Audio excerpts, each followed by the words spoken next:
إلا الله ونشهد أن محمدا عبده ورسوله. أما بعد فأعوذ بالله من الشيطان الرجيم. بسم الله الرحمن الرحيم. عبس وتولى أن جاءه الأعمى وما يدريك لعله يزكى. وقال تعالى اقتربت الساعة وانشق القمر. صدق الله العظيم. سیرت النبی صلی اللہ علیہ وسلم کا یہ آج 21واں درس ہے.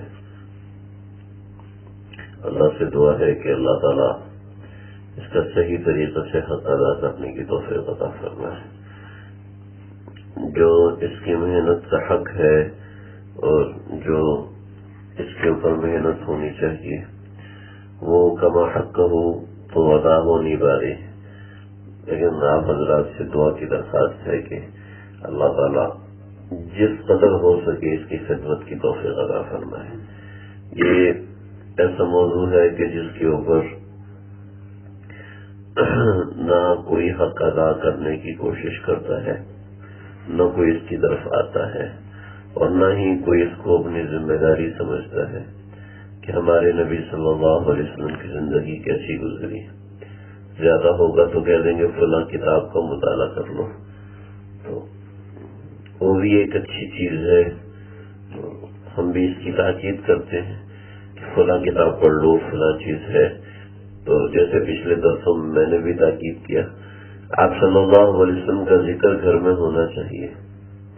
دیکھیں، جو لوگ پہلی بات تو یہ ذہن سے نکالتے ہیں کہ دنیا دار اور دیندار دو قسم کے طبقے ہیں. جو مسلمان ہیں سارے کے سارے دیندار ہیں، اور جو کافر ہیں وہ سارے کے سارے دنیا دار ہیں. لہذا کسی بھی مسلمان کو دنیا دار سمجھنا، جی وہ جناب پیسے کماتا ہے تو وہ ایسے کرتا ہے، وہ ویسے کرتا ہے، تو یہ صحیح نہیں ہے.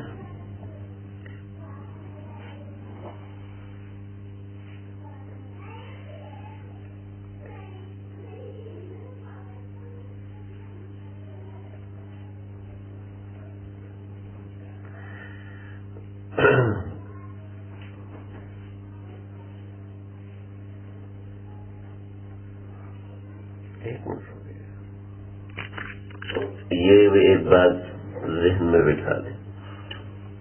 لیکن عام زبان میں، عام اصطلاح میں جو لوگ سمجھے جاتے ہیں کہ یہ دنیا دار ہیں، دنیا کماتے ہیں، میں اس اصطلاح کی بات کروں، ورنہ کوئی بھی دنیا دار نہیں ہے. ہر مسلمان دیندار ہے. ہر مسلمان چاہے وہ تھوڑے سے ایمان کا ہے، ایک رائی برابر ایمان کا ہے، وہ دیندار ہے. اور مجھ سے اور ہم سب سے ہزاروں گنا بہتر ہے، کروڑوں گنا بہتر ہے، اور لفظاً نہیں حقیقتاً بہتر ہے. اور جب تک اس کا ادراک نہیں ہوگا نا، اس وقت تک اپنی ایمانی طاقت میں اضافہ نہیں ہو سکے گا. تو یہ سمجھے کہ میں تو بیان میں جاتا ہوں، الحمدللہ میرا دین پر عمل ہے، میں بزرگوں سے بیعت ہوں، میں خانقاہ میں جاتا ہوں، میں وہاں اصلاح کرواتا ہوں، اور میں تبلیغی جماعت میں جاتا ہوں، میں تو عالم دین ہوں، میں تو 5 وقتہ نمازی ہوں، میرا ہمسایہ. تو زمانہ ہو گیا مسجد آئے ہوئے، اگر اپنے آپ کو اس سے مقابلہ کرنا شروع کر دیا تو یہ بڑے خسارے کا دن ہے. اللہ تعالیٰ کو تو یہ بھی پسند نہیں ہے کہ میرے کفار بندوں کو حقیر سمجھے. کیا ہوا تھا ابو عبداللہ رحمۃ اللہ علیہ کے ساتھ کہ ایک عیسائی کو حقیر سمجھا تھا اور اللہ نے ایمان سلب کر لیا تھا. یہ اس کا موقع نہیں ہے، میں ایک مثال کے طور پہ بتا رہا ہوں. تو بہرحال یہاں پر یہ کسی کو ولیم ورڈزورتھ پسند ہوتا ہے تو اس کی نظمیں اور اس کی ادبیات کو اپنے لیکچروں میں سناتا ہے. مجھے یہ بہت پسند ہے. ہمارے ایک استاد تھے، ان کو لارڈ ماسلو یہ بڑا پسند تھا، اور اس کے نظریات اور اس کی کیس اسٹڈیز بڑی سنایا کرتے تھے. تو ایسے ہی جس کو جو پسند ہوتا ہے اس گھر میں اس کا تذکرہ بہت زیادہ ہوتا ہے. کسی کو کوئی پسند ہے، کسی کو گلوکار پسند ہے، کسی کو ڈرامے کے اندر آنے والا پسند ہے، کسی کو کیا پسند ہے، کسی کو کیا. جس کو جو پسند ہوتا ہے وہ اس کا تذکرہ ضرور کرتا ہے. جس کو جو پسند ہوتا ہے اس کی زبان پر، اس کے اعمال میں اس کا تذکرہ ضرور آتا ہے. ایک ایسی بات ہے کہ جو باہر کے لوگ ہیں، میں وضاحت کر چکا ہوں، وہ کبھی اپنے گھروں میں ان کی تصویریں بھی لگا لیتے ہیں اور کبھی ان کی اسٹیٹمنٹس بھی اپنے دفتر میں سجا لیتے ہیں. تو ایسے دنیا دار لوگوں کا معاملہ ہوتا ہے. ایسے ہی دیندار لوگوں کا معاملہ ہوتا ہے. ان کو جو شخصیت پسند ہوتی ہے، اس شخصیت کے اقوال، اس شخصیت کی باتیں، اس شخصیت کی کتابیں، اس کے بارے میں تذکرہ بہت زیادہ ہوتا ہے. تو ایسے ہی ہمارے گھروں میں جیسے ان کا تذکرہ ہوتا ہے، ایسے آقا صلی اللہ علیہ وسلم کا تذکرہ بھی ہونا چاہیے. ذرا یہ بھی تو انسان چشم تصور میں دیکھے کہ بیت الخلاء سے ہمارے آقا کیسے نکلا کرتے تھے، ہمارے آقا دسترخوان پہ کیسے بیٹھ کے کھانا کھایا کرتے تھے. اور ایسا نہیں ہے کسی کو پتہ نہیں ہے، یہ سب لکھا ہوا ہے. گرمیوں میں یہ تو دیہات نہیں ہے نا، مدینہ میں تو سما دیہات والا ہی تھا، جو منظر تھا وہ دیہات والا ہی تھا. باقی کوئی ایسی وہ شہری آبادی جو آج کل شہری آبادی ہے ویسا کوئی سسٹم نہیں تھا. تو جیسے گاؤں دیہاتوں میں لوگ رات کے وقت باہر نکل کے، آج کل تو گاؤں دیہاتوں میں بھی ایسا نہیں ہوتا، لیکن پہلے زمانوں میں ایسا ہوا کرتا تھا کہ لوگ دروازے سے باہر چرپائیاں بچھاتے تھے. تو سارے گھر والے رات کو اندھیرا ہو جاتا تھا تو عورتیں اور مرد کیا سارے باہر سویا کرتے تھے، اور جب ٹھنڈک ہونا شروع ہوتی تھی تو سارے اندر سوتے تھے. تو مدینہ میں بھی ایسے ہی ہوتا تھا کہ رات کے وقت سارے باہر سوتے تھے، اور پھر جب سردی اور تھوڑی ٹھنڈ آنا شروع ہوتی تھی تو اندر آ جاتے تھے. تو آپ صلی اللہ علیہ وسلم بھی ایسے ہی باہر سویا کرتے تھے. ایک ستون بنا ہوا ہے ریاض الجنہ کے اندر، اس کو کہتے ہیں استوانہ سریف. وہاں پر آپ صلی اللہ علیہ وسلم کی چارپائی بچھا کرتی تھی. چارپائی آپ وہاں پر ڈالا کرتے. ریاض الجنہ میں جو لوگ گئے ہیں ان کو پتہ ہے. تو استوانہ سریف یہ وہ استوانہ ہے جہاں آپ کی چارپائی ڈالا کرتے. میں بھی آپ کو دکھاتا بھی ہوں، درس کے بعد دکھاؤں گا. تو ایسے آپ صلی اللہ علیہ وسلم کون سے دن چارپائی باہر لاتے تھے وہ بھی لکھا ہوا ہے، اور کس دن سے اندر جانا شروع کرتے تھے وہ بھی لکھا ہوا ہے. غسل کے لیے کتنا پانی استعمال کرتے تھے یہ بھی لکھا ہوا ہے. ہمارے 20 لیٹر کی بالٹی جو ہے اتنا پانی آپ صلی اللہ علیہ وسلم غسل کے لیے استعمال کرتے تھے. اس کا اندازہ کیسے لگایا گیا؟ جیسے 5 لیٹر کا پہلے زمانے میں کو کارٹن مل جاتے نا 5 لیٹر کے، 5 کلو کے.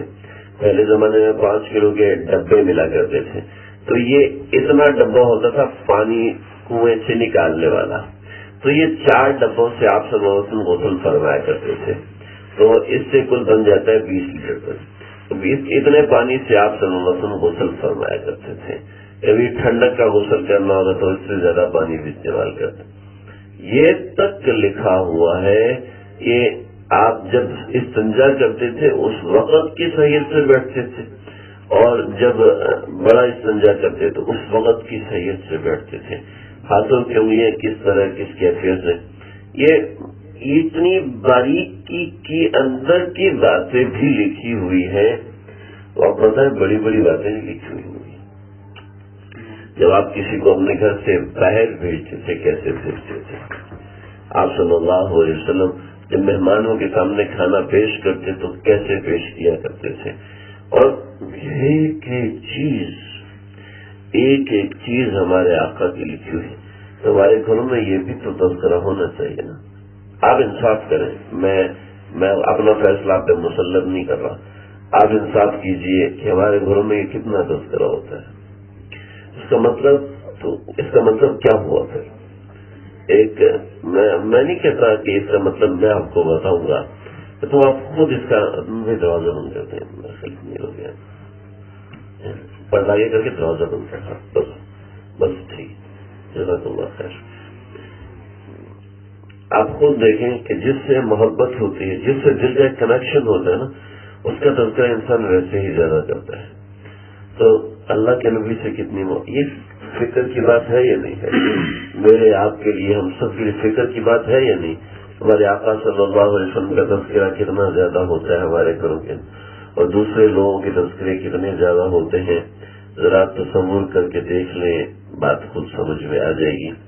تو اگر پریشانی ہو تو اپنے بزرگوں سے اصلاح کروائیں، اگر نہ ہو تب بھی اصلاح کروانی ہے کہ یہ پریشانی آخر کیوں نہیں ہوئی۔ اس کا مطلب میں بے فکر ہو گیا ہوں۔ زبان کے اوپر کوئی ذائقہ آ رہا ہے تو اچھی بات ہے، اگر ذائقہ نہیں آ رہا تو اس کا مطلب یہ ہے کہ یا تو زبان کے سوراخ بند ہو چکے ہیں، جو زبان میں ٹیسٹ بٹرز 3000 ہوتے ہیں وہ بند ہو چکے ہیں، یا پھر مجھے کوئی بیماری ہو چکی ہے، مجھے کسی بھی چیز کا ذائقہ محسوس نہیں ہو رہا۔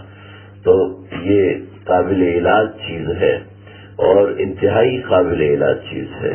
اگر کسی کو ایسا نہیں ہوتا، تھرمامیٹر بھی آپ کو بتا دیا کہ بھی کس طریقے سے آپ نے اپنے آپ کو تولنا ہے، ناپنا ہے۔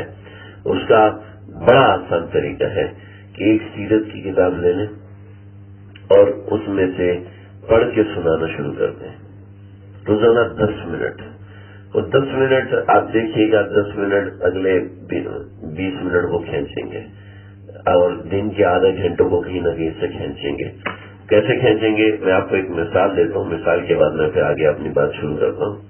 مثال یہ ہے کہ جب بچے کرکٹ کھیلتے ہیں تو کتنی دیر کرکٹ کھیلتے ہیں؟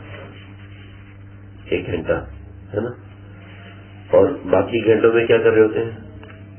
وہ چلتے چلتے نا شاٹ مارنا، چھکا چل رہا تھا، چلتے چلتے بال کر رہا ہے، کیا کر رہا ہوتا ہے؟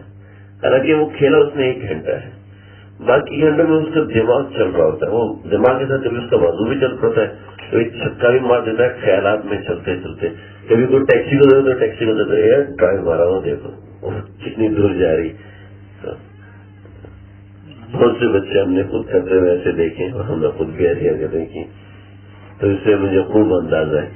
تو اور پھر جب میں نے خود اس چیز پہ، ہم لوگوں نے اس پہ عمل کیا گھر میں، تو میں خود اس کا بہت زیادہ فائدہ محسوس ہوا۔ میں آپ حضرات کو بھی یہی مشورہ دوں گا بھی اس طریقے سے ذکر اللہ کے نبی کا اپنے گھروں میں لے کر آئیں۔ بہت آسان آسان کتابیں ملتی ہیں، ہر درس میں بتاتا ہوں، سیرت مصطفیٰ مولانا ادریس خان دہلوی صاحب رحمۃ اللہ علیہ کی، وہ مطالعہ کر لیں۔ سیرت النبی قدم بقدم عبداللہ فارانی رحمۃ اللہ علیہ کی، وہ مطالعہ وہ بچوں کو سنا دیں، انشاءاللہ آپ دیکھیے گا گھر کا ماحول کیسے تبدیل ہوتا ہے۔ ہمارے ایک استاد جی نے، یہ جو ترتیب میرے ذہن میں، تو ہمارے استاد جی نے اپنا ایک واقعہ سنایا تھا کہ اللہ، جب میں بیمار ہو گیا تھا تو میں نے گھر میں اپنے بچوں کو بٹھا کے نا اللہ کے نبی کی سیرت بیان کرنا شروع کی۔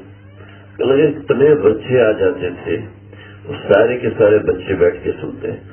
کہ جس دن میں نے انتقال کا ذکر کیا کہ آقا صلی اللہ علیہ وسلم کا انتقال ہوا، تو ایک بچہ اٹھا اور جا کے اپنی امی کی ٹانگ کو پکڑ کے نا رونا شروع کیا، امی جی ہمارے نبی کیوں مر گئے، ہمارے نبی کیوں مر گئے، میں نے ان سے ملنے جانا تھا، میں نے ان سے ملاقات کرنی تھی، وہ کیوں مر گئے، مجھے تو ان کی باتیں بڑی اچھی لگتی تھی، ان کو تو مرنا نہیں چاہیے۔ وہ ماں کی ٹانگ پکڑ کے ہو رہا ہے، ماں کبھی ہنس رہی ہے کبھی رو رہی ہے، چھوٹا سا بچہ ہے۔ تو یہ ہماری ذمہ داری ہے کہ ہم اولاد کے دل میں اب اللہ کے نبی کی محبت کو پیوست کریں، اپنے گھر کے اندر اللہ کے نبی کے ذکر کو لے کر آئیں۔ آپ صلی اللہ علیہ وسلم کی زندگی کے نبوت کا 6واں برس ہے، اس کے حوالے سے آج صرف چند ایک باتیں عرض کروں گا۔ آپ کو تو پتہ ہی ہے حالات گھر کے نازک چل رہے ہیں، وہ بچے کی بیماری کی وجہ سے، تو میں اس کے لیے اتنا ہی محنت کر نہیں سکا، تو چند ایک باتیں ہی سناؤں گا۔ ابو طالب کے بعد کفار مکہ کا ایک اور وفد آیا۔ پچھلے درس کے اندر میں نے صحابہ کی تکالیف کا ذکر کیا تھا، پھر اس کے اندر آپ صلی اللہ علیہ وسلم کے سامنے ایک ولید ابوالولید آپ کے سامنے عتبہ بن ابوالولید وہ آپ کے سامنے آ کے بیٹھا، آپ نے حامیم تنزیل من الرحمن الرحیم کتاب فصلت آیاتہ قرآنا عربیا لقوم یعلمون بشیرا ونذیرا، یہ والی آپ نے سورت کی بہت سی آیات پڑھ کے سنائی، پھر اس نے اب آپ کے منہ پہ ہاتھ رکھ لیے۔ اس طریقے سے کفار نے ایک اور کوشش کی تھی، وہ یہ تھا کہ یہ سارے کے سارے معززین جو مکہ کے تھے، اسود بن زرعہ، ولید بن مغیرہ، امیہ بن خلف، عاص بن وائل، عتبہ بن ربیعہ، شیبہ بن ربیعہ، ابو سفیان، نضر بن حارث اور ابو جہل، 8-10 لوگ مل کے ابو طالب کے پاس گئے اور کہنے لگے کہ آپ اپنے بھتیجے کو بلائیں اور ہماری اس سے صلح کریں۔ ابھی کیا ہو گیا؟ کیا صلح؟ کیا مطلب صلح کا؟ کہنے لگا جی وہ ہمارے الہوں کو برا بھلا کہتے، آپ کو پتہ ہی ہے ہماری اس سے کتنی لڑائی ہے، ہماری اس سے کتنی جنگ ہے، تو آپ اس کو بلائیں۔ چنانچہ آپ صلی اللہ علیہ وسلم کو بلایا گیا، آپ صلی اللہ علیہ وسلم تشریف لائے تو انہوں نے کہا کہ جو عتبہ ابوالولید تھا اس نے اور طرح کی باتیں کی تھی، لیکن ان سب کا مدعا ایک ہی تھا۔ آج بھی اسی نوعیت کی باتیں ہیں اور اس کا مدعا بھی ایک ہے۔ کفار جو ہے وہ نبی کریم صلی اللہ علیہ وسلم کو مخلص سمجھتے ہی نہیں تھے، وہ نہ اپنے ساتھ مخلص تھے، نہ آقا صلی اللہ علیہ وسلم کو مخلص سمجھتے تھے، لہذا وہ یہ سمجھتے تھے کہ یہ جو تبلیغ کر رہے ہیں یہ تبلیغ اس لیے کر رہے ہیں تاکہ ان کو کوئی مراعات مل جائے، کوئی ان کے مطالبات ہم پورے کر دیں۔ تو چنانچہ آپ کے پاس آئے اور کہنے لگے کہ آپ نے ہماری قوم کے درمیان پھوٹ ڈال دی ہے، آپ بتائیں آپ کو دولت کی کتنی ضرورت ہے؟ ہم سارے مل کے مہینہ وار جو پیسے اکٹھے کرتے ہیں، ہم سارے مل کے جو اپنے پاس دولت جمع کرتے ہیں، اس میں سے آپ کا مہینہ مقرر کر دیں گے، اور یہ مہینہ اتنا زیادہ ہو جائے گا، اتنی زیادہ رقم ہو جائے گی کہ آپ عرب کے سب سے زیادہ مالدار آدمی بن جائیں گے۔ اگر آپ یہی چاہتے تھے تو ہم آپ کا یہ مطالبہ پورا کرنے کو تیار ہیں، لہذا آپ کو وہ رقم مل جائے کرے گی، آپ ہمارے الہوں کو برا بھلا نہ کہا کرو۔ آپ بالکل خاموش رہے، آپ نے کوئی بات نہیں کی۔ پھر کہنے لگے اچھا یہ بات ہے، یہ بات نہیں ہے تو انسان کو 2 قسم کے لالچ ہوتے ہیں، یا تو دولت کا لالچ ہوتا ہے یا حسن کا لالچ ہوتا ہے۔ آپ کہتے ہیں تو ہم آپ کی جتنی چاہیں دوشیزاؤں سے شادیاں کروا دیتے ہیں، یہ ہمارے لیے مسئلہ نہیں ہے، لیکن آپ ہمارے الہوں کو برا بھلا نہ کہیں۔ تب آپ بولے کہ دیکھو میں جو پیغام لے کر آیا ہوں اس پیغام کے اندر کہیں بھی نہیں ہے کہ میں نے تم سے کبھی دولت کا مطالبہ کیا۔ لا تشتروا بآیاتی ثمنا قلیلا، میں یہ قرآن سنانے کے لیے آپ سے نہ کوئی رقم لیتا ہوں، نہ کوئی رقم کا مطالبہ کرتا ہوں، نہ کوئی پیسے مانگتا ہوں، نہ کسی نوعیت کا میں نے آج تک مطالبہ رکھا، نہ رقم کا نہ حسن کا۔ اور حسن کا مطالبہ تو کیا رکھنا، جب 25 سال کی جوانی تھی اور خوبصورتی تھی، اس وقت 40 سال کی 2 مرتبے دوگانہ بیوہ سے نکاح کیا، تو کیا ایسا شخص حسن کا دیوانہ ہوگا؟ ایسا شخص جوانی کا دیوانہ ہوگا؟ ایسا کوئی تصور بھی نہیں کر سکتا، سوائے اس کے کہ جو کچھ لوگ متعصبین ہیں وہ تعصب کرتے ہیں۔ چنانچہ کہنے لگے ٹھیک ہے، جب آپ کو نہ حسن کی ضرورت ہے نہ دولت کی ضرورت ہے، اس کا مطلب یہ ہے کہ آپ کو ہم سے ضد ہے، آپ کو ہم سے عناد ہے۔ چلے آپ کی ضد اور عناد کو ہم قبول کر لیتے ہیں، اپنی طرف سے اچھے بن رہے ہیں، اچھا ہی دکھا رہے ہیں، آپ کی ضد اور عناد کو ہم قبول کر لیتے ہیں، لیکن آپ کو بھی تھوڑا سا قبول کرنا ہوگا۔ وہ کیا؟ وہ یہ کہ ایسا کرتے ہیں کہ 1 ہفتہ 10 دن آپ ہمارے الہوں کی عبادت کریں، 10 دن ہم آپ کے خدا کی عبادت کریں گے، 10 دن پھر آپ ہمارے خداؤں کی عبادت کریں، 10 دن پھر ہم آپ کے خدا کی عبادت کریں گے. تو اس طریقے سے نا نہ تیرا نہ میرا درمیان کی بات ہو جائے گی. سوتے میں ہوتا ہے تو درمیان کی بات ہو جائے گی. چنانچہ ایسا کر لیتے ہیں, یہ تو پکا ہو گیا. اگر 10 دن آپ کو قبول نہیں تو ایسا کرتے ہیں کہ ایک سال لگا لیتے ہیں. 1 سال آپ ہمارے معبودوں کی عبادت کریں اور 1 سال ہم آپ کے معبود کی عبادت کریں گے. تو آپ صلی اللہ علیہ وسلم نے کوئی جواب نہ دیا, بلکہ اسی وقت وحی کے انتظار میں لگ گئے. پھر وحی نازل ہوئی, قل یا ایھا الکافرون لا اعبد ما تعبدون ولا انتم عابدون ما اعبد ولا انتم عابدون ما عبدتم ولا انتم عابدون ما اعبد لکم دینکم ولی دین. یہ سورت نازل ہوئی کہ کفار سے جا کے کہہ دو, قل یا ایھا الکافرون, کافرو لا اعبد ما تعبدون, میں کبھی عبادت نہیں کروں گا اس کی, میں عبادت نہیں کرتا اس کی جس کی تم عبادت کرتے ہو. یہ تفصیلی مسئلہ ہے کافرون کے اندر, میں اس کی تفصیلات باقی ذکر کر چکا ہوں. یہ ایک طریقہ کار تھا جو آپ صلی اللہ علیہ وسلم پر پریشر ڈالا گیا اور آپ صلی اللہ علیہ وسلم کے اوپر دباؤ ڈالا گیا. اور پھر اس کے بعد ایک مرتبہ یہ ہوا اور آپ نے اس کا انکار کر دیا. پھر اور بھی ایک اور واقعہ ہوا جب حضرت ابو طالب کے پاس آئے اور آپ نے فرمایا کہ ایک ہاتھ پہ سورج اور ایک ہاتھ پہ چاند رکھ دے تب بھی میں اپنی اس تبلیغ کو نہیں چھوڑوں گا.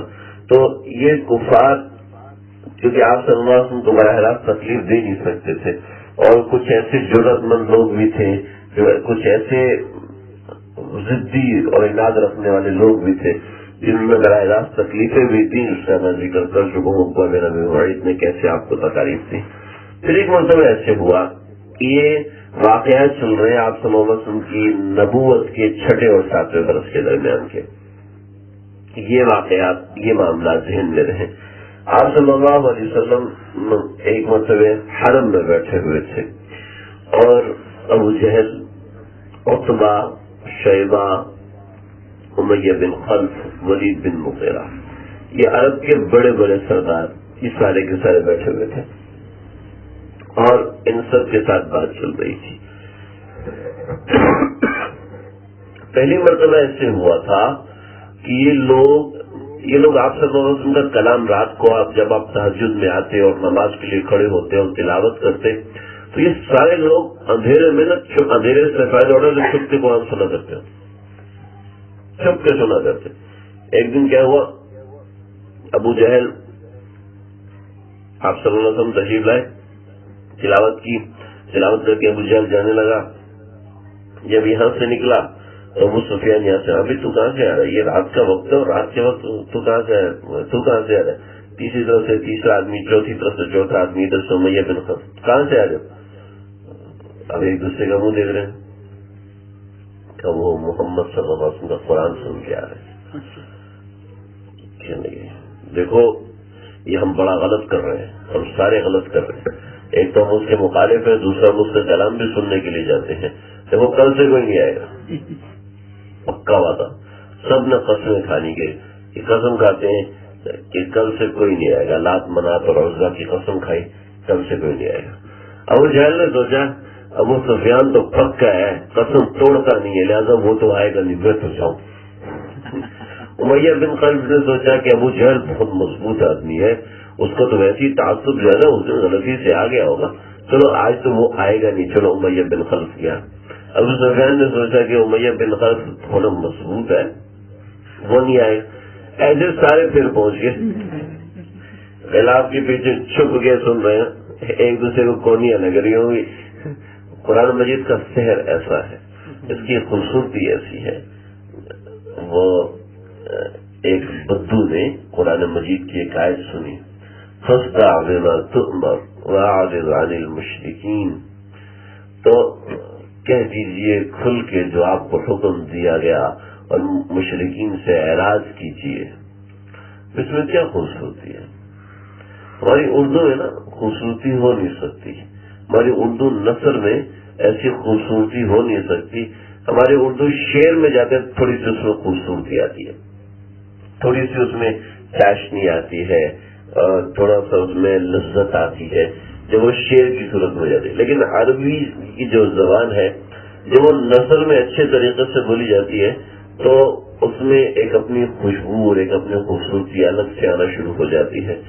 تو افسوس بما تؤمر میں آپ کو ترجمہ سنا، آپ کو کوئی ایسا مزہ نہیں آیا ہوگا، لیکن ایک بدو نے اس قرآن کو سنا تو اونٹ کے اوپر بیٹھا ہوا تو چھلانگ لگائی اور سجدہ کیا. تو پھر تو نے کیوں سجدہ کیا ہے؟ اس کلام کو سجدہ کیا. اس کلام میں کیا بات ہے؟ تو میں آپ کو بتاتا ہوں. فصدع بما تؤمر، کھل کے کہیے، اور ایسا کھل کے کہیے کہ کفر کی زنجیریں ٹوٹ جائیں. فصدع کا لفظی ترجمہ یہ بنتا ہے، کفر کی زنجیریں ٹوٹ جائیں. یہ میں مجبوراً ترجمہ کر رہا ہوں، مجبوراً سمجھانے کے لیے کر رہا ہوں. ورنہ صدع جو ہے نا، صدع کہتے ہیں سامنے والی چیز کو پھاڑ دینا، توڑ دینا. یہ صدع کا جو لفظ ہے یہ صرف شیشے کے لیے استعمال ہوتا ہے، ورنہ کسرہ کا لفظ استعمال ہوتا ہے ہر چیز کو کاٹنے کے لیے. لکڑی کاٹ دی اور کاٹنے کے لیے کسرہ کا. جو صدع شیشے کے کرچی ہونے کو کہتے ہیں. صدع کے بعد جو شیشہ جب کرچی ہو جاتا ہے تو یہ دوبارہ جڑ نہیں سکتا. اس کو پگھلانا پڑے گا، پگھلا کے پھر دوبارہ سے شیشہ بنانا پڑے گا، پھر پتہ نہیں جڑے گا یا نہیں جڑے گا. تو فصدع، آپ کفر کی زنجیروں کو ایسے توڑیے کہ دوبارہ جڑ نہ سکے. تو اس کلام میں ایسی خوبصورتی ہے. تو ایک بات ہے، ایک شاعر کو تیار کیا، 6 مہینے تک اس نے تیاری کی، اور 6 مہینے کے بعد تیاری کرنے کے بعد ایک کلام اس نے لکھا پورا. 6 مہینہ وہ ان کا بڑا عالم فاضل آدمی تھا، اور اس نے 6 مہینے کے اندر کلام لکھا. صرف ایک نظم لکھی 6 مہینے. اب خود سوچے اس نے کتنی فصاحت و بلاغت بھری ہوگی. تو وہ کفار کو بتانے کے لیے وہاں سے نکلا. جب راستے میں تھا تو ایک بچی ایک آیت پڑھ رہی تھی، وقیل یا ارض ابلعی ماءکی ویا سماء اقلعی وغیض الماء وقضی الامر واستوت علی الجودی وقیل بعدا للقوم الظالمین. یہ کیا ہے؟ یہ کیا پڑھ رہی تھی؟ یہ قرآن پڑھ رہی ہوں. یہ قرآن گھر گیا سب کو پھاڑ کے پھینک دیا. مطلب میرے 6 مہینے کی محنت اس نے ساری غارت کر دی. ایک عرب میں شاعر گزرا، اس شاعر نے ایک مصرع کہا، پورا شعر نہیں کہا، صرف مصرع کہا. اس مصرے کے اوپر اس کو سونے سے لوگوں نے تول دیا. وہ مصرع کیا تھا؟ مصرع تھا زلزلت الارض زلزالا. تو اس میں خوبصورتی ایسی بھری کہ سارے عربوں نے اس کو سونے میں تولنا شروع کر دیا. یہ ایسا کلام کا تو زلزلت الارض زلزالا. جب قرآن نازل ہونا اذا زلزلت الارض زلزالہا، جب یہ ہوا نا تو اس کو بڑے کھلے پڑے ہوں گے. اس کو لوگوں نے اٹھا کے پھینکا. اس کے کلام کو لوگوں نے لکھ کر کعبۃ اللہ میں لٹکایا ہوا تھا. کفا نبکی من ذکر حبیب ومنزل بسقط اللواء فبین الدخول فحملی. یہ 7 معلقات ہمارے مدرسوں میں پڑھائے جاتے ہیں. ہمارے 5ویں درجے کی کتاب ہے 7 معلقات. وہ 7 قصیدے جو کعبۃ اللہ میں لٹکائے ہوئے تھے. لیکن جب قرآن نازل ہوا انا اعطیناک الکوثر فصلی لربک وانحر ان شانئک هو الابتر، سب کو ایک ایک کر کے مٹاتے گئے، پھاڑتے گئے. جس میں قرآن نازل ہوتا گیا سب پھاڑ کے چلے گئے. اور وہ ایسے نہیں تھا، وہ مقابلہ جو کرتے صحیح سے مقابلہ کرتے تھے. ہماری طرح ضد والا مقابلہ نہیں. جیسے ایک صاحب جانے لگے گھر سے، کہنے لگے میں آج مناظرہ کرنے جا رہا ہوں. کس چیز کا مناظرہ؟ میرا مناظرہ کہ بھینس کے سینگ نہیں ہوتے.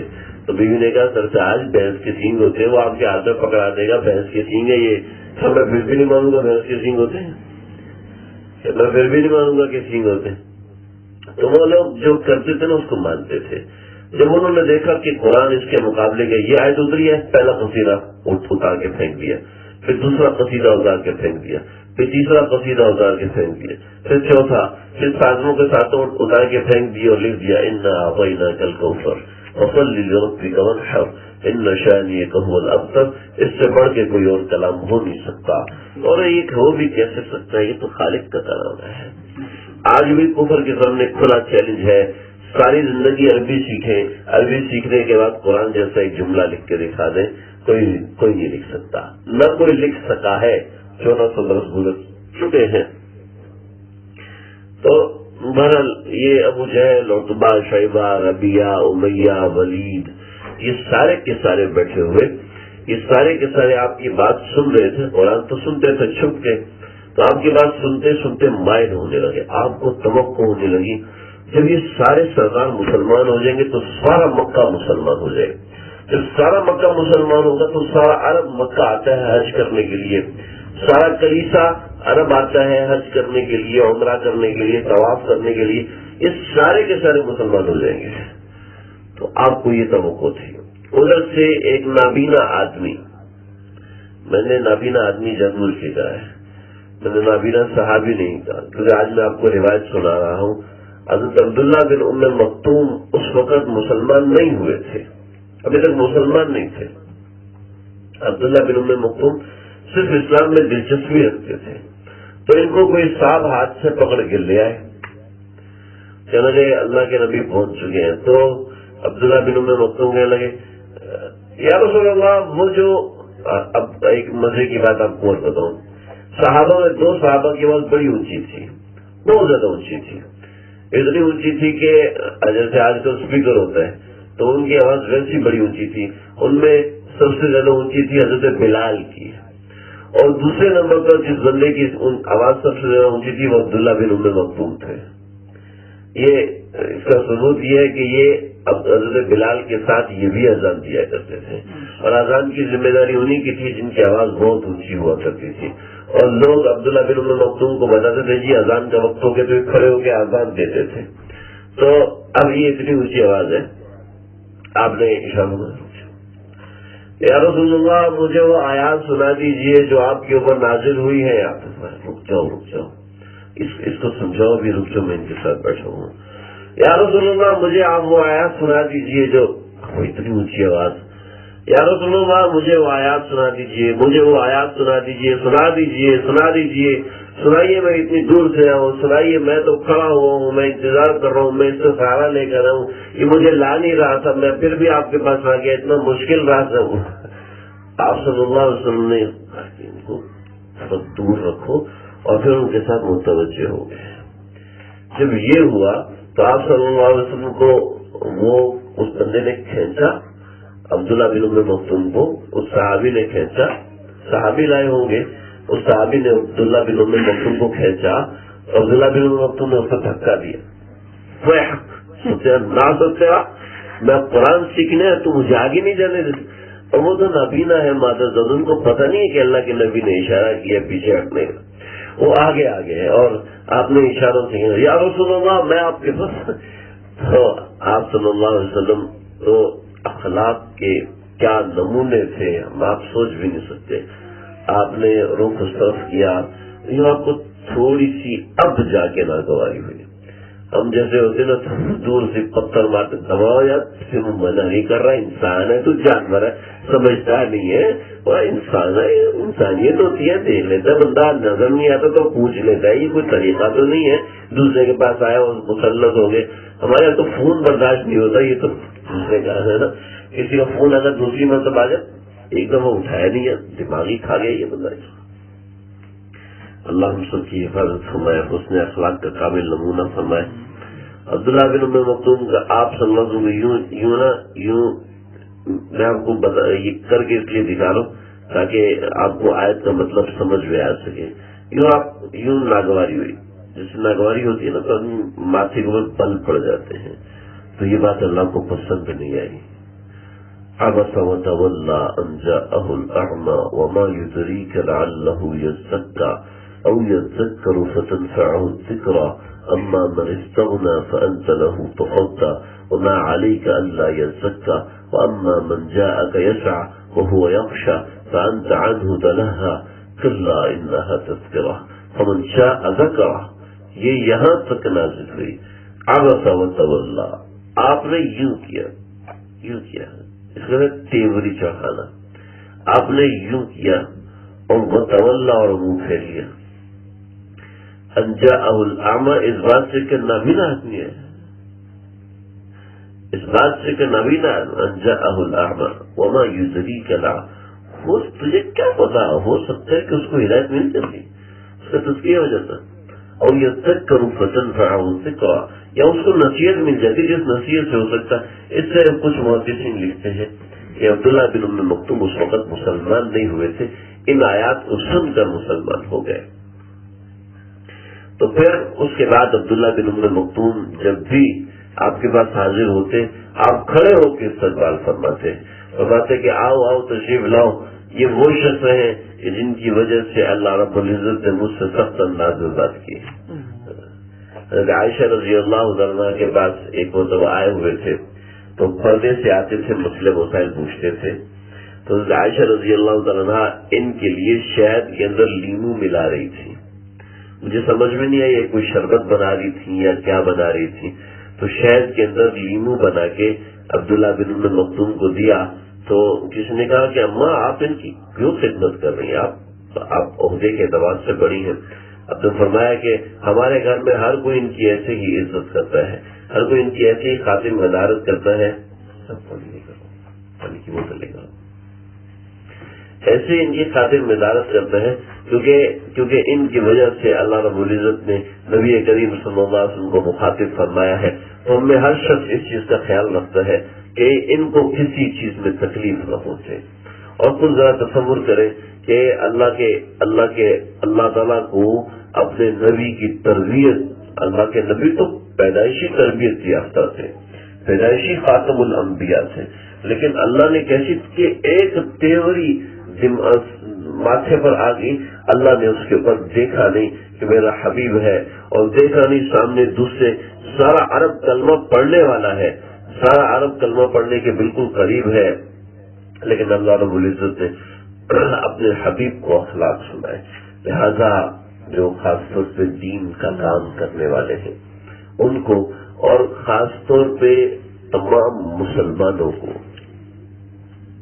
جو تھوڑی بہت دین کی سمجھ رکھتے ہیں، اور عام طور پر باقی تمام لوگوں کو اس چیز کا خیال رکھنا چاہیے کہ ہمارے کسی چہرے کے اثر سے، ہمارے کسی ماتھے کے بل دینے سے، ہمارے کسی کلمے اور جملے سے کسی کو ایسی اذیت اور تکلیف نہ ہو جائے کہ اس کی طرف اس عدم توجہ ہی نہ ہو۔ جیسے ہمارے ہاں بعض دفعہ جو غریب لوگ ہیں ان کو کوئی توجہ نہیں دی جاتی، اور امیر لوگوں کو دین سکھایا جاتا ہے۔ امیر لوگ جناب لوگوں کو دین سکھانے کے اندر آگے آگے، اور غریبوں کے پیچھے کوئی محنت نہیں، کوئی مشقت نہیں۔ یہ بہت بڑی بیماری ہے، بہت بڑی بیماری ہے، خاص طور پر دیندار طبقے کے اندر جو دین کی تبلیغ اور اشاعت کا کام کر رہے ہوتے ہیں، کہ جو مالدار ہے اور جو پیسے والا ہے اس کے پیچھے لگیں گے، اس کے ساتھ میں اللہ کے نبی کے پیچھے چلوں، جیسے محنتیں کرتے تھے میں بھی اس طرح محنت کروں۔ یہی محنت آپ بھنگی کے پیچھے کیوں نہیں کرتے، جھاڑو پوچھا لگانے والے کے پیچھے کیوں نہیں کرتے؟ کہ وہ ہے اس کی وجہ سے زیادہ دین کا فائدہ ہوگا۔ اللہ تعالیٰ کیا دیکھتے ہیں یہ اس آیت کے اندر اس واقعے میں سمجھ میں آئے۔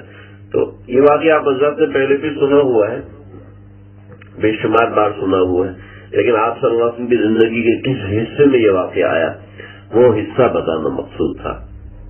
پھر اس کے بعد ایک مرتبہ ابو جہل نے آپ صلی اللہ علیہ وسلم، یہ اسی دوران نبوت کا 6واں اور 7واں برس ہے، ابو جہل نے آپ کو گھر میں بلایا، آپ تشریف لے گئے، اور آپ ہر موقع پر گئے ہیں۔ وہ تمام مواقع کوشش کروں گا میں یہ وقت کے اعتبار سے ساتھ ساتھ عرض کروں کہ یہ کب بلایا کب گیا۔ پھر 6 سے 7 ہجری کے درمیان ابو جہل نے آپ تشریف لے گئے۔ ابو جہل نے کہا کہ میرے گھر میں یہ پتھر رکھا ہوا ہے، آپ ایسا کریں کہ میں آپ کو نبی اس وقت مانوں گا جب اس پتھر کے اندر سے مور پیدا ہو جائے۔ آپ صلی اللہ علیہ وسلم نے دعا کے لیے ہاتھ اٹھائے تو پتھر کانپنا شروع ہو گیا، اور اس میں سے چیخوں کی ایسی آوازیں آنے لگیں کہ جیسے بچہ پیدا ہوتے وقت عورت کو تکلیف کے وقت آوازیں نکلتی ہیں، چیخیں نکلتی ہیں، تو ایسی چیخ کی آوازیں پتھر سے آنے لگیں، اور پتھر دو ٹکڑے ہوا، اس کے درمیان سے ایک مور پیدا ہوا کہ جس کی چونچ سونے کی تھی اور جس کے پر جو ہے وہ چاندی کے تھے، چونچ اس کی زمرد کی تھی اور پر اس کے سونے اور چاندی کے تھے، پاؤں اور اس کے ناخن اس کے چاندی کے بنے ہوئے تھے۔ اس نوعیت کا مور اللہ تعالیٰ نے اس میں سے نکالا۔ اس کو دیکھنے کے بعد بھی ابو جہل کہنے لگا نہیں، یہ تو بڑا خطرناک جادو کر کے دکھا دیا، ایسا جادو تو ہم نے زندگی بھر نہیں دیکھا جیسا اس نے کر دیا۔ پھر ایک مرتبہ منا کے مقام پر یہ سارے کفار کھڑے ہوئے تھے، اسود بن عبد یغوث، عاص بن ہشام، ابو جہل اور ولید بن مغیرہ اور اسود بن عبد المطلب، زمعہ بن اسود، نضر بن حارث، اس سارے کے سارے لوگ مینا میں کھڑے تھے۔ 14ویں رات تھی، چاند بڑے شباب پر تھا، تو کفار نے آپ صلی اللہ علیہ وسلم سے کہا کہ آپ نے تو جادو میں انتہا کر دی ہے، جہاں جاتی ہو ساری زمین پر جادو کرتے تھے، ساری جگہ پر جادو کرتے تھے۔ یہ ساری جگہ پہ جو جادو ہو جاتا ہے آپ کا، یہ جادو تو وہ ہر چیز آپ کی غلام ہو جاتی ہے۔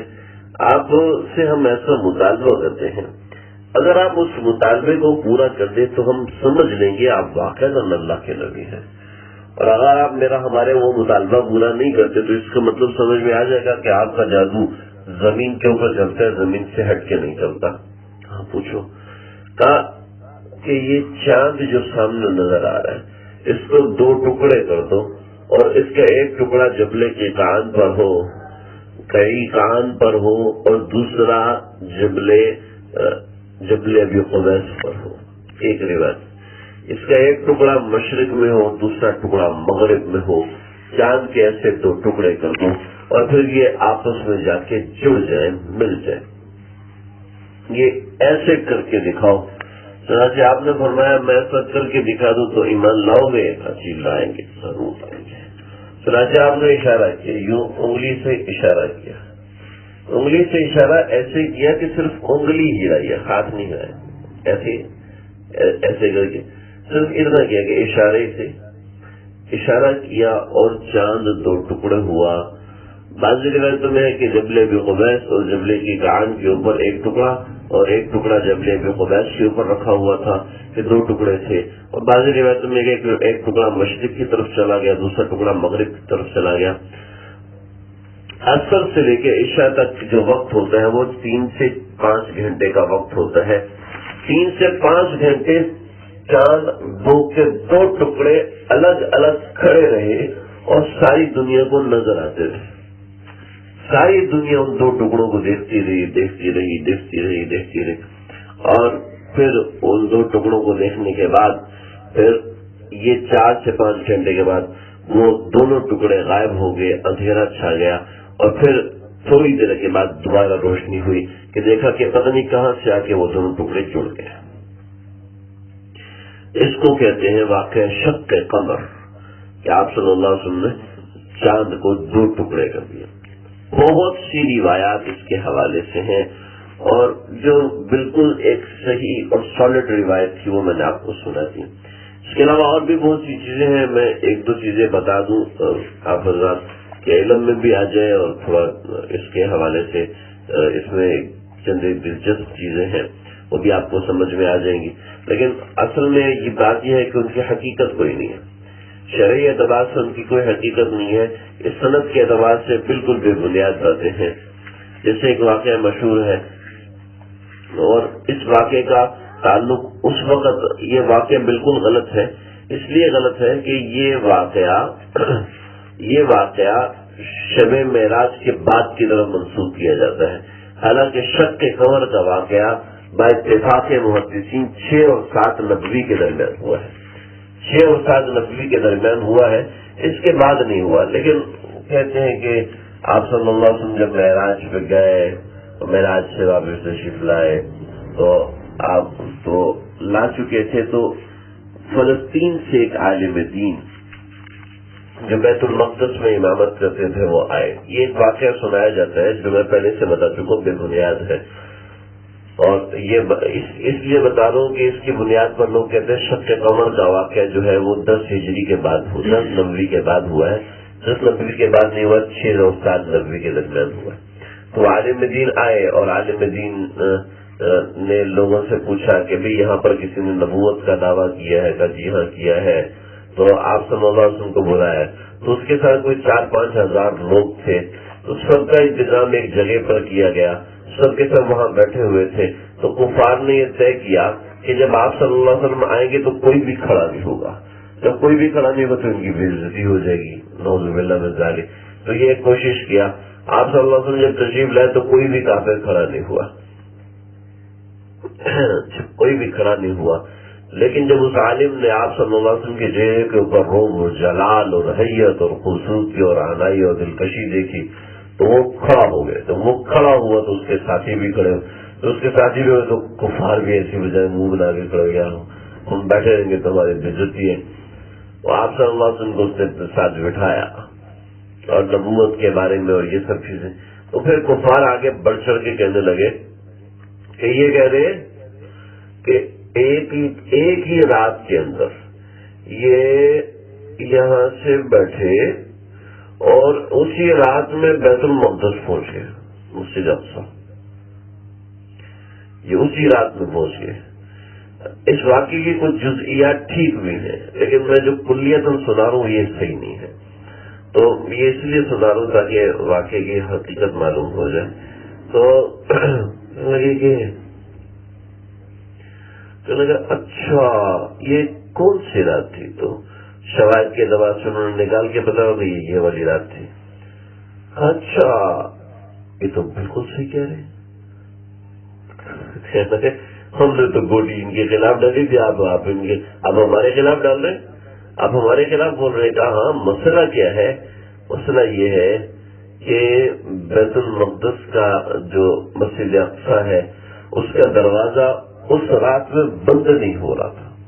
میں نے بہت زور لگایا، میں نے خادم کو بلایا، پھر ہم نے 4 بندے اور ملائے، پھر ہم 100 بندے مل گئے، لیکن دروازہ بند نہیں ہوا، دروازہ کھلا رہا.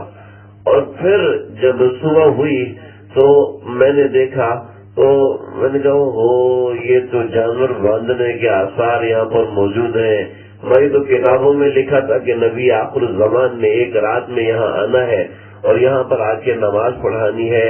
کاش کہ مجھے پہلے یاد آتا، میں رات یہیں پر بیٹھ جاتا، اتنے انبیاء کی زیارت بھی ہو جاتی، نبی آخر الزمان سے ملاقات بھی ہو جاتی. یہ میرے قسمت کے اندر اس دن بڑا رویا تو مجھے پتا چل گیا کہ آپ نہیں آنا تھا. لے بھائی یہ تو ہمارے خلاف ہو گیا. پھر اس نے کہا کہ آپ لوگ کہتے ہیں یہ جادوگر ہے. چلو میں ایسا سوال کرتا ہوں کہ جو جادوگر تو جو ہوتے ہیں نا وہ چیزوں کو مسخر کر لیتا ہے، تو چیزیں وہی مسخر ہوتی ہیں جو قریب میں ہوتی ہیں، جو انسان کی رینج میں ہوتی ہیں. جو رینج میں نہیں ہوتی وہ ظاہر بات ہے مسخر بھی نہیں ہو سکتی. تو میں ایسا سوال کروں گا جو ان کی رینج میں نہیں ہوگا. چنانچہ آپ سے کہا کہ آپ چاند کے 2 ٹکڑے کیجیے، چنانچہ آپ نے وہیں سے اشارہ کیا اور چاند کے 2 ٹکڑے ہو گئے. تو یہ اس نوعیت کا واقعہ بھی لکھا جاتا ہے. اس کے کچھ جزئیات ٹھیک ہیں لیکن کلیتاً یہ واقعہ ٹھیک نہیں ہے کہ یہ ایسے ہی منفرد ہے. دوسرا 2 قسم کے واقعات ہیں، اس کے اندر جو صحیح روایت ہے وہ میں بتا دیتا ہوں اور جو غلط روایت ہے وہ بھی بتا دیتا ہوں تاکہ بات بالکل سمجھ میں آ جائے، بات سامنے مکمل بات سامنے رہے. وہ یہ کہ ملتان شہر کے اندر ایک ہندو راجا وہ اپنے گھر کی چھت پہ بیٹھا ہوا تھا اور چاند کو دیکھ رہا تھا. اور چاند کو دیکھتے دیکھتے اس نے دیکھا کہ ایک چاند کا ٹکڑا ایک طرف دوسرا ایک طرف، چاند ٹکڑے ہو گئے، ایک مشرق میں ایک مغرب میں. دیکھ رہے حیران پریشان. جب وقت گزرا تو دوبارہ آپس میں جڑ گئے. اس نے ہر طرف نے کارندے توڑوا دیے کہ دیکھو یہ کون سا جادوگر ہے جس نے اتنا بڑا کارنامہ کیا ہے. پورے ہندوستان میں کسی کو پتہ ہی نہیں تھا یہ کچھ کر سکتا ہے. کوئی جادوگر کر رہا دوبارہ کر کے نہیں ہوتا کہ اب جناب پتہ چلتے چلتے جو قافلے عرب سے تجارت کرنے کے لیے آتے تھے انہوں نے بتایا کہ جناب ہم نے ایک عرب میں کسی نے دعویٰ کیا ہے، ایسے ایسے کرتے کرتے پھر یہ ہندو راجا مکہ شریف پہنچا اور آپ صلی اللہ علیہ وسلم کے ہاتھ پہ ایمان قبول کیا۔ یہ صحیح واقعہ ہے۔ اور ایک دوسرا واقعہ ہے شیخ زین رحمت اللہ علیہ کے حوالے سے کہ انہوں نے بتایا کہ یہ شیخ زین رحمت اللہ علیہ کے بارے میں آیا ہے کہ عمر 600 برس تھی۔ کہنے لگے کہ ایک مرتبہ ایسا ہوا کہ میں یسرف گیا، میں کسی قبیلے کا نام لیا، میں وہاں پر گیا، وہاں پر سیلاب آیا ہوا تھا، تو ایک لڑکا بڑا پریشان لیکن تھا بڑا خوبصورت لیکن بہت پریشان کھڑا ہوا تھا۔ میں نے پوچھا کیا ہوا؟ کہ میرے اونٹ جو ہے پانی کے اس طرف اور میں اس طرف ہے، وہ میرا کیا بنے گا؟ انہوں نے کہنا ہے کہ میں نے اس کو پکڑا، اس بچے کو پکڑا اور پانی میں اوپر اٹھا کے، پانی اتنا تھا کہ بچہ ڈوب سکتا تھا، میں اٹھا کے اونٹوں تک پہنچا دیا اور میں واپس چلا آیا۔ پھر کہنے لگے مجھے ایک زمانے کے بعد اطلاع ملی کہ عرب میں کسی نے نبوت کا دعویٰ کیا ہے۔ میں نے کہا ایسے دعوے تو ہر زمانے میں ہوتے رہتے ہیں، لیکن ایک رات میں اسی درخت کے نیچے جس درخت کے نیچے بیٹھ کے وہ روایت بیان کر رہے، ایک رات میں اسی درخت کے نیچے بیٹھا ہوا تھا اور میں نے نہیں بات تھوڑی اوپر نیچے ہو گئی۔ شیخ رضین رحمت اللہ علیہ کے بارے میں کسی نے بتایا کچھ اصحاب کو کہ ان کی عمر بہت زیادہ ہے، تو لگے کہ ہم اس سے ملنے کے لیے گئے تو انہوں نے روئی کی ایک کپڑا بنایا ہوا تھا، اس کپڑے کے اندر ایک آدمی کو لپیٹا ہوا تھا جو روئی کی طرح بالکل سفید تھا، اس کے جسم کو باہر کی ہوا وہ نقصان دیتی تھی، اس لیے اس کی گرد روئی کو لپیٹا ہوا تھا۔ تو اس کو ہم نے روئی کو کھولا اور اس کے بعد ہم نے اس کو دیکھا تو ہم نے پوچھا کہ بتاؤ کہ آپ نے نبی کریم صلی اللہ علیہ وسلم کی زیارت کیسے کی؟ تو تب انہوں نے یہ واقعہ سنایا جو میں بھی بتا رہا ہوں، تو میں نے بتایا کہ وہ بچے کو پانی سے نکالا۔ پھر ایک عرصہ گزرا تو ہم نے چاند کو دیکھا کہ وہ 2 ٹکڑے ہوا۔ انہوں نے پوچھا یہ کس کا کمال ہے؟ تو لوگوں سے خبر ملی آہستہ آہستہ یہ کمال محمدی ہے صلی اللہ علیہ وسلم۔ مختصر بتا رہا ہوں، لگے پھر میں پہنچا اور میں نے آپ صلی اللہ علیہ وسلم کے پاس گیا، آپ نے فوراً میرا ہاتھ پکڑ لیا، فرمایا مجھے پہچانتے ہو؟ نہیں، میں وہی ہوں جس کو تم نے پانی پار کرایا تھا۔ چنانچہ مجھے کھجوریں پیش کی، مجھے پانی پیش کیا اور میں نے وہ چیزیں کھائیں، اور پھر آپ نے میرا ہاتھ پکڑا اور کہا میرے ساتھ پڑھو۔ میں نے کہا کیا پڑھوں گا؟ پڑھو اشہد ان لا الہ الا اللہ۔ میں نے ساتھ پڑھا اشہد ان محمد عبدہ ورسولہ، یہ پڑھو گے؟ لگے میں نے ساتھ پڑھا، میں نے کلمہ پڑھ کے ایمان قبول کر لیا۔ پھر میں اپنے قبیلے میں آ گیا، لیکن اس سے پہلے میں نے کہا مجھے اب دعائیں دیجیے، دعا دیجیے۔ تو اللہ کے نبی نے فرمایا اللہ تیری عمر لمبی کرے، اللہ تیری عمر لمبی کرے۔ یہ بات 6 مرتبہ کہی، تو ایک اللہ تیری عمر لمبی کرے، یہ ایک دعا کو اللہ نے 100 میں شمار کیا، تو میری عمر 600 برس تک کر دی۔ نبی صلی اللہ علیہ وسلم کے بعد یہ 400 برس تک زندہ رہے۔ تو یہ بھی محدثین نے فرمایا کہ یہ بھی منگھڑت ہے۔ صحیح واقعہ وہ ہے ہندوستان کے راجا کا، اور یہ واقعہ جو ہے وہ منگھڑت ہے، اس لیے کہ آپ صلی اللہ علیہ وسلم نے فرمایا کہ میرے جانے کے 100 سال بعد کوئی صحابی نہیں رہے گا۔ آپ صلی اللہ علیہ وسلم نے کیا فرمایا؟ میرے جانے کے 100 سال کے بعد کوئی بھی صحابی زندہ نہیں رہے گا۔ چنانچہ سن 110 ہجری میں ابو طفیل رضی اللہ عنہ یہ آخری صحابی ہیں جن کا انتقال ہوا تھا۔ اس کے بعد صحابیت بالکل ختم ہو گئی، تو اس کے بعد کوئی بھی شخص صحابی نہیں بن سکا، نہ صحابی بن سکتا ہے، کہ آپ صلی اللہ علیہ وسلم نے فرمایا کہ میرے جانے کے 100 برس کے بعد، چنانچہ 111 ہجری میں آپ صلی اللہ علیہ وسلم کا انتقال ہوا ہے، اور 110 ہجری میں حضرت ابو طفیل رضی اللہ عنہ بھی فوت ہو گئے۔ تو اگر یہ مانا جائے کہ شیخ روزین کا واقعہ مانا جائے، بعض روایتوں میں شیخ روزین لکھا ہے، بعض روایتوں میں شیخ معمر لکھا ہے. تو یہ اگر واقعے کو صحیح تسلیم کر لیا جائے تو پھر اس حدیث کو غلط ماننا پڑے گا، حالانکہ وہ حدیث اپنی جگہ بالکل صحیح ہے. لہذا یہ معلوم ہوتا ہے یہ تو من گڑت ہے یا پھر اس کے اندر کچھ ضعف آ گیا ہے عمر کے اعتبار سے یا کسی اور معاملے کی وجہ سے. یہ آپ صلی اللہ علیہ وسلم کی زندگی کا چھٹا، نبوت کا چھٹا اور 7واں برس یہ ابھی اختتام کو نہیں پہنچا. اور بھی باتیں ہیں انشاءاللہ درس کروں گا. اللہ تعالیٰ اپنے آقا صلی اللہ علیہ وسلم کی سیرت کو سمجھنے کی توفیق عطا فرمائے، اس کو دل میں اتارنے کی توفیق عطا فرمائے. دل کے کانوں سے سننا چاہیے، اپنے ساتھ مخلص ہو کے سننا چاہیے. محض فارمیلٹی پوری کرنے کے لیے یا محض وقت گزارنے کے لیے یا محض اس لیے کہ چلو ایک درس ہوتا ہے اس میں شریک ہو جائے ثواب ہوگا، محض یہ وجہ بھی ہو تب بھی فائدہ ہوگا. ایسا نہیں کہ فائدہ نہیں ہوگا، صرف اتنی سی وجہ بھی ہو تب بھی فائدہ ہوگا. لیکن اصل مقصد یہ بنائے کہ میں کچھ لے کر جاؤں گا نا. آپ لوگ اتنا اپنا قیمتی وقت نکال کر تشریف لائے ہیں، آپ لوگوں کے آنے کو میں اپنی نجات کا باعث ہوں. یہ چھوٹے بچے آئے ہیں، ان کے آنے کو بھی میں اپنی نجات کا باعث سمجھتا ہوں کہ اللہ کا نام سننے کے لیے تشریف لائے. چاہے بیٹھ کے سو جائیں، چاہے بیٹھ کر سو جائیں، چاہے لیٹ کے سو جائیں، تو آئے ہیں نا اللہ کا نام سننے کے لیے. میں دلی طور پر بڑا خوش ہوتا ہوں کہ اللہ کا نام سننے تو آئے، تو کسی بہانے سے آئے ہیں. لیکن دیکھیں اس کا پورا فائدہ اٹھانا چاہیے. 10 روپے ہیں تو اس میں سے 10 روپے دے کے 10 روپے کی چیز لینی چاہیے، 2 روپے کی چیز لینی چاہیے. 10 روپے دیے تو 10 روپے کی چیز بھی تو لینا. جب آپ لوگ وقت نکال کے آئے تو اپنے ساتھ مخلص ہو کے سنیں کہ جو باتیں میں نے سنی ہے نا آج، اس میں سے 2-3 باتیں عمل کرنے والی ہیں. چلو اس میں سے ایک پر تو عمل کروں، اس پہ ایک پر تو جان دینے کی کوشش کروں. اپنے ساتھ مخلص ہو جائیں. میں بھی اپنے لیے بھی یہ کہتا ہوں، آپ حضرات کے لیے بھی کہتا ہوں، اپنے گھر کے لیے بھی یہ کہتا ہوں، آپ حضرات کے گھروں کے لیے بھی یہ کہتا ہوں کہ سیرت کو اوڑھنا بچھونا بنائے، اللہ کے نبی کی زندگی کو اوڑھنا بچھونا بنائے. یہ فکر اپنے اوپر لگا لیں. کچھ دن مصنوعی لگائیں، پھر انشاءاللہ اصلی بھی لگ جائے گی. کچھ دن نقلی لگائیں، انشاءاللہ اصلی بھی لگ جائے گی. دیکھیے گا زندگی کیسے گزرے گی اور کیسی مزیدار بنے گی.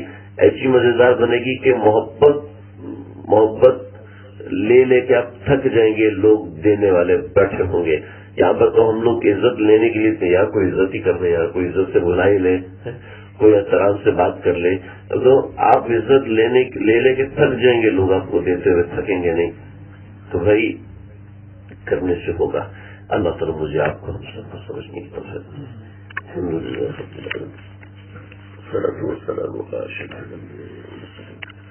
اللهم ربنا تقبل منا انك انت العليم وتب علينا انك انت التواب الرحيم. اے اللہ جو ذکر خیر شروع ہوا ہے محض اپنے فضل و کرم سے پایا تکمیل تک پہنچا دیجیے. محض اپنے فضل و کرم سے پایا تکمیل تک پہنچا دیجیے. اے میرے مولا جو باتیں کہی ہیں سنی ہیں، کہنے والا بھی محتاج ہے، سننے والے بھی محتاج ہیں. اے اللہ ہم سب کی بگڑی بنا دیجیے، ہم سب کو محرومی سے بچا دیجیے. آپ بڑے ہیں، آپ کا نام بھی بڑا ہے. جتنا بڑا آپ کا نام ہے اتنی بڑی مہربانی فرما دیجیے. ذکر خیر کی برکت سے اللہ تمام بیماریوں کو دور فرما دیجیے، تمام مشکلات کو دور فرما دیجیے، تمام پریشانی اور مصائب کو دور فرما دیجیے. جو لوگ کہیں بھی کسی بھی جگہ پر کسی بھی وجہ سے پریشان ہیں اللہ سب کی پریشانی کو دور فرمائیے. اللهم ربنا تقبل منا انك انت السميع العليم وتب علينا انك انت التواب الرحيم. وصلى الله تعالى على سيدنا محمد.